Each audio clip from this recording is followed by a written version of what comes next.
Thank you very much, Mr. President. Ladies and gentlemen, good evening. Assalamu alaikum. Lovely to see you all here tonight. We are having a very entertaining night, are we not, with some very interesting things being said from the other side of the house tonight. Let me begin by saying, as a Muslim, as a representative of Islam, I would consider myself an ambassador for Islam, a believer in Islam, a follower of Islam and its prophet. So in that capacity, let me begin by apologizing to Anne-Marie for the Bali bombings. I apologize for the role of my religion and me and my people, for the killing of Theo van Gogh, for 7/7. Yes, that was all of us. That was Islam, that was Muslims, that was the Quran. I mean, astonishing claims to make in the very first speech tonight, on a day like today, where the Conservative Prime Minister of the United Kingdom is having to come out and point out that these kind of views are anathema. And I believe you're trying to stand for the Labour Party to become an MP in Brighton. If you do, and you make these comments, I'm guessing you'll have the whip withdrawn from you, but then again, UKIP's on the rise, they'll take you, the BNP, they might have something to say about your views. This is what Mehdi Hassan always does. By the way, just on a factual point, since we heard a lot about the second speaker, about how backward we Muslims all are, on a factual point, you said that Islam was born in Saudi Arabia. Islam was born in 610 AD. Saudi Arabia was born in 1932 AD. So you were only 1,322 years off. Not bad? Not bad start there. Talking of maths, by the way, a man named Al-Khawarizmi was one of the greatest mathematicians of all time, a Muslim, worked in the golden age of Islam. He's the guy who came up with not just algebra, but algorithms. Without algorithms, you wouldn't have laptops. Without laptops, Daniel Johnson tonight wouldn't have been able to print out his speech in which he came to berate us Muslims for holding back the advance and intellectual achievements of the West, which all happened without any contribution from anyone else other than the Judeo-Christian people of Europe. In fact, Daniel David Levering, the author of the Pulitzer Prize-winning historian and author of The Golden Crucible, points out that there would be no Renaissance, there would be no Reformation in Europe without the role played by Ibn Sina and Ibn Rushd and some of the great Muslim theologians, philosophers, scientists in bringing Greek texts to Europe. As for this being our university, I will leave that to the imagination as to who is our and who is there. I studied here too. An astonishing set of speeches so far making this case tonight. A mixture of just cherry-picked quotes, facts and figures, self-serving, selective, a farrago of distortions, misrepresentations, misinterpretations, misquotations. Daniel talked about my article in the New Statesman, which got me a lot of flack, where I talked about the anti-Semitism that is prevalent in some parts of the Muslim community, which indeed it is. Of course, I didn't say in that piece that it was caused by the religion of Islam. In fact, modern anti-Semitism in the Middle East was imported from, finish the sentence, Judeo-Christian Europe, where I believe some certainly bad things happened to the Jewish people. In fact, Tom Friedman, Jewish-American columnist in the New York Times, told me in this very chamber last week that he believed, had Muslims been running Europe in the 1940s, 6 million extra Jews would still be alive today. So I'm not going to take lessons in anti-Semitism from someone who's here to defend the Judeo-Christian values of a continent that murdered 6 million Jews. Moving swiftly on. Yes. Absolutely. Well, I'm about to make that point. No, I'm about to make that point. You're right. I agree with you. I agree with you 110%. That is my point. I don't think Europe is evil or bad. I'm a very proud European. I don't want to judge Europe on that basis, but if we're going to play this gutter game where we pull out the Bali bombing and we pull out examples of anti-Semitism in the Islamic community, then of course I'm going to come back and say, well, hold on. I mean, look, let's be very clear. Daniel here was a last-minute replacement for Douglas Murray, who had to pull out. And Douglas and I have a well-documented differences, but to be fair to Douglas, as to be fair to Anne-Marie and to Peter, atheists. Atheists see all religions as evil, violent, threatening. What the problem I have with Daniel's speech is that Daniel comes here to run this robust defense of Christianity, forgetting that his fellow Christians, people who said they were acting in the name of Jesus, gave us the Crusades, the Spanish Inquisition, the anti-Jewish pogroms, European colonialism in Africa and Asia, the Lord's Resistance Army in Uganda, not to mention countless arson and bomb attacks on abortion clinics in the United States of America to this very day. I would like a little bit of humility from Daniel first before he begins lecturing other communities and other faiths on violence, terror, and intolerance. But, no thank you. Some water. But I would say this, to address the gentleman's very valid point here, I'm not going to play that game. I don't actually believe that Christianity is a religion of violence and hate because of what the LRA does in Uganda or what Crusaders did to Jews and Muslims in Jerusalem when they took back the city in the 12th or 13th or whatever century it was. I believe that Christianity, like Islam, like pretty much every mainstream religion, is based on love and compassion and faith. I do follow a religion in which 113 out of the 114 chapters of the Quran begins by introducing the God of Islam as a God of mercy and compassion. I would not have it any other way. I don't follow a religion which introduces my God to me as a God of war, as some kind of Greek God of wrath, as a God of hate and injustice. Not at all. As Adam pointed out, you go through the Quran and you see the mercy and the love and the justice. And yes, you have verses that refer to warfare and violence. Of course it does. This is not a motion about pacifism. I'm not here to argue that Islam is a pacifistic faith. It is not. Islam allows military action, violence in certain limited contexts. And yes, a minority of Muslims do take it out of that context. But is it religious? Well, we talked about Woolwich. Daniel and Anne-Marie have suggested that it's definitely religion that's behind all of this. Well, actually, what I find so amusing tonight is we're having a debate about Islam. And the opposition tonight have come forward. We have a graduate in law, a graduate in modern history, a graduate in chemistry.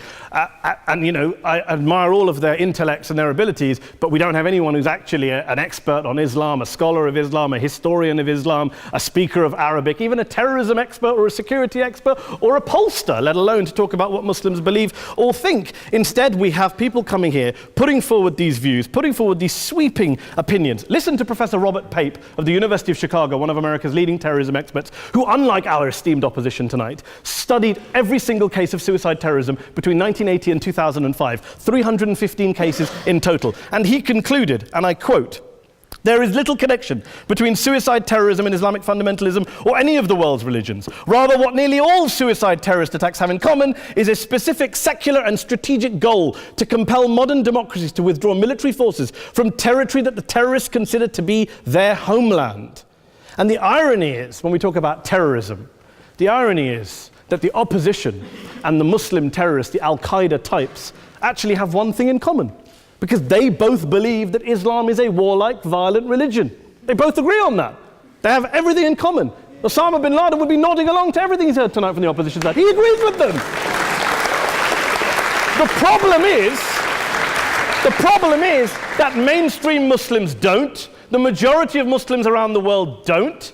In fact, a gentleman here started quoting all sorts of polls. Gallup carried out the biggest poll of Muslims around the world, of 50,000 Muslims in 35 countries. 93% of Muslims rejected 9/11 and suicide attacks. And of the 7% who didn't, they all, when polled and focus grouped, cited political reasons for their support for violence, not religious reasons. And as for Islamic scholars and what they say, well, Daniel talks about our University of Oxford. We'll go down to Oxford Centre for Islamic Studies, get hold of a man named Sheikh Afifi al-Akiti, who is a massively well-credentialed and well-respected Islamic scholar who has studied across the world, who in the days after 7/7 published a fatwa denouncing terrorism in the name of Islam, calling for the protection of all non-combatants at all times, and describing suicide bombings as an innovation with no basis in Islamic law. Go and listen to Sheikh Tahir al-Qadri, one of Pakistan's most famous Islamic scholars, who published a 600-page fatwa condemning the killing of all innocents and all suicide bombings unconditionally without any ifs or buts.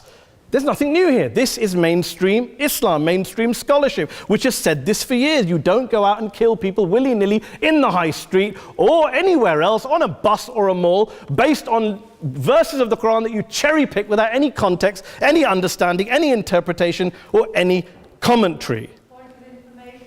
Please. Well, It doesn't happen, apparently. I didn't say it doesn't happen at all. I never said it didn't happen. I don't blame Islam. Yes, it's a very good point. And a lot of us are campaigning against that. And we're campaigning against it in the name of Islam. We're campaigning against it in the name of various interpretations of Islam. Anne-Marie comes and scares us with her talk of Sharia law. I would like to see the book of Sharia law. It doesn't exist. People argue over what Sharia law is. And you empower the extremists by saying there is only one version. You empower them all. I don't believe you took any interruptions, Anne-Marie, so I think you should stay there for a moment. Several countries. Here's what we're dealing with. Minority, Here's what we're dealing with. I took your point. Here we are dealing with a 1400-year-old global religion followed by 1.6 billion people in every corner of the world, a quarter of humanity, of all backgrounds, cultures, ethnicities. And yet the opposition tonight wants to generalize, stereotype, smear in order to desperately win this debate. And here's my question, if we're going to generalize and smear. If, okay, people say yesterday's bombers, and we've got to be careful, there's a trial going on, were yesterday's attackers, motivated by Islam? Big debate. I don't believe they were. Let's say they were. Let's say Faisal Shahzad, the Times Square bomber, was motivated by Islam. Let's assume, for sake of argument, that Richard Reeves, the shoe bomber, was motivated by Islam. If Islam is responsible for these killings, if Islam is what is motivating these people, and Islam is therefore not a religion of peace, a religion of war, then ask yourself this question: why aren't the rest of us doing it? Why is it such a tiny minority of Muslims are interpreting their religion in the way that the opposition claim they are? Let's assume there are 16,000 suicide bombers in the world. There aren't. Let's assume there are for the sake of argument. That's 0.001% of the Muslim population globally. What about the other 99.99% of Muslims who the opposition tonight either ignore or smear? The reality is that the rest of us aren't blowing ourselves up tonight. The reality is that the opposition came here tonight not worried about the fact that me and Adam might pull open our jackets and blow ourselves up tonight because we're followers of a warlike warrior religion which wants to take over Europe and Daniel's university. The issue is this.